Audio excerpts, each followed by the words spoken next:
Great fighters aren't born, they're made.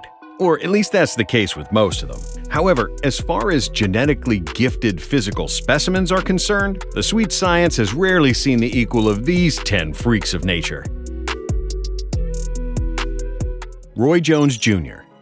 Just one quick glance at prime Roy Jones Jr. will be enough to understand his inclusion on this list. Seriously, the guy had muscles on his muscles, boasting a frame that provided him with the perfect mechanical base from which to dish out punishment. With speed, power, and reflexes that come together in perfect harmony, Roy Jones Jr., to put it simply, was made for this game. During his best years, he was something akin to a cobra more than a boxer, darting in and out while attacking with counters of unthinkable precision and timing. And it was these physical gifts, along with his clear boxing talents, that allowed him to move up in weight repeatedly, eventually beating John Ruiz to win the WBA heavyweight title in 2003. Sure, there may be bigger, stronger, and more physically imposing fighters to come on this list. But for our money, as far as freaks of nature are concerned, Roy Jones Jr. deserves to go down in history with the very best of them.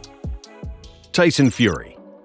To kick things off, we have one of the most uniquely effective boxers, pound for pound, that the sport has ever seen. Because, in reality, the 6'9", 255-pound Tyson Fury shouldn't be as good as he is. Take one look at the Gypsy King, and on the surface, you'll see his slightly chubby figure and awkward fighting posture, and assume that he's nothing to be worried about. But over the course of the last few years, Fury has been slowly proving to the world that he is deserving of all the praise he receives. Despite his size, Tyson is without question the most agile fighter in the heavyweight division at the moment, using his herky-jerky movement to distract and disrupt his opponent. And while he has more work to do to truly establish his pound-for-pound claims, Fury already holds the distinction of being perhaps the most physically strange fighter in the ring today. Not a bad title when you can also call yourself the lineal heavyweight champ.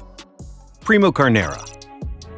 Boxing in the 1930s was in many ways unrecognizable from its modern-day equivalent. Though still big business, the technical refinement we see these days had not yet found its way into the sport. That said, the sport being in its infancy allowed physical specimens like the ambling Alp, Primo Carnera, to make his way to the top of the pile. And though he only held the title for less than a year, Primo's status as one of the division's most lethal knockout artists has been solidified thanks to his 72 career finishes. Standing 6'6" and fighting as high as 275 pounds, Carnera was legally classified as a giant in his home country of Italy, where the average height for men was a comparatively meager 5'5". And though Primo was eventually beaten soundly by the legendary Max Baer, his status as one of boxing's most celebrated physical specimens can never be denied. Deontay Wilder. Freakish punching power and a uniquely effective frame as a heavyweight earned Deontay Wilder his spot on this list. Say what you want about his boxing fundamentals, but if one thing cannot be denied about the Bronze Bomber, it's that he was made to be a power puncher. The amount of leverage this man can generate is truly astonishing, as evidenced by his near-perfect knockout ratio. Despite only beginning his journey into boxing in 2005, due to his physical gifts and punching power, he was able to capture an Olympic bronze medal in 2008. When Wilder lands a shot, his opponents generally tend to fall, something that made Tyson Fury's survival of that legendary 12th round they shared all that more incredible. Not only is Wilder one of his era's biggest punchers, he is, without question, one of the hardest hitters to ever lace up gloves, a terrifying presence within the ring, and one of this decade's defining talents. George Foreman.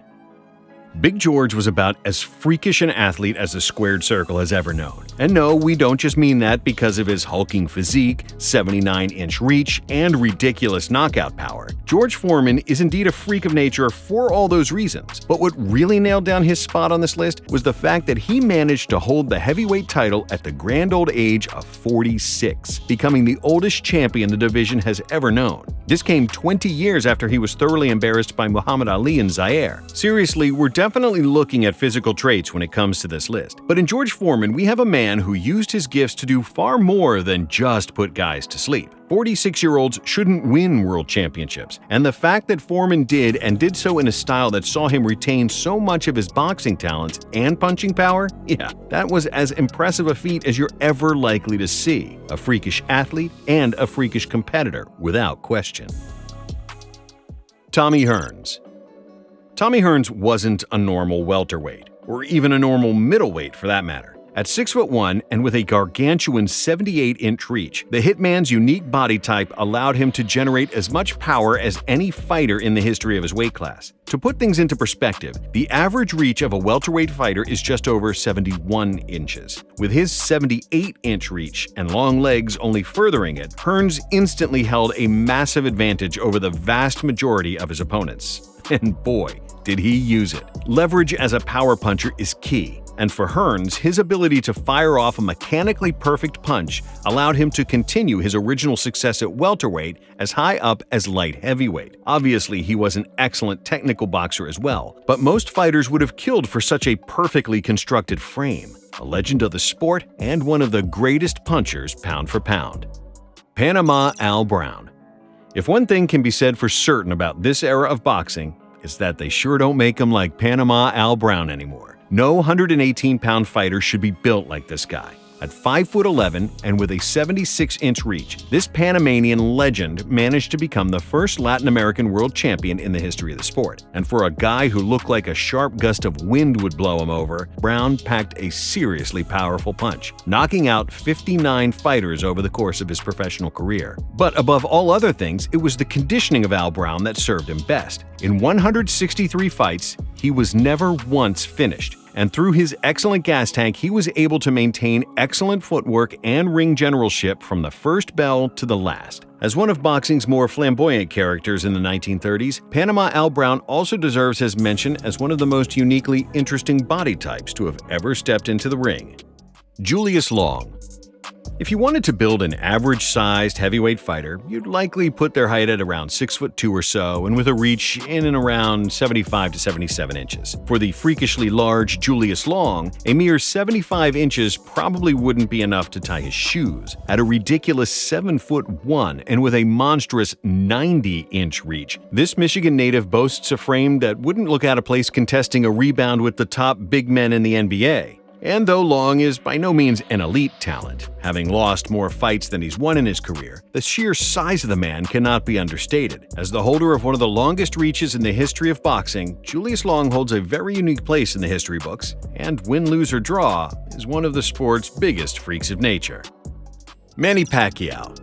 How could we make a list about boxing's greatest physical specimens and not give a major mention to the 8-weight world champion, the only man to win belts across 4 different decades? Seriously, Manny Pacquiao's rise from light flyweight all the way up to light middleweight just doesn't make sense. Even in the later days of his career, his punching power and speed remained a constant factor in his fighting, no matter who the opponent was or the weight at which it was contested. Debuting back in 1995 before winning his first title at 112 pounds a few years later, Manny eventually found his way as high as 154 pounds, winning the world title there too. The manner in which Pac-Man has constantly reinvented himself has been astonishing to watch. The way he has maintained such a degree of excellency as a purebred knockout artist, no matter how vast the physical jumps ahead of him have gotten. A true legend of the sport and a shining example of how to put one's physical gifts to good use.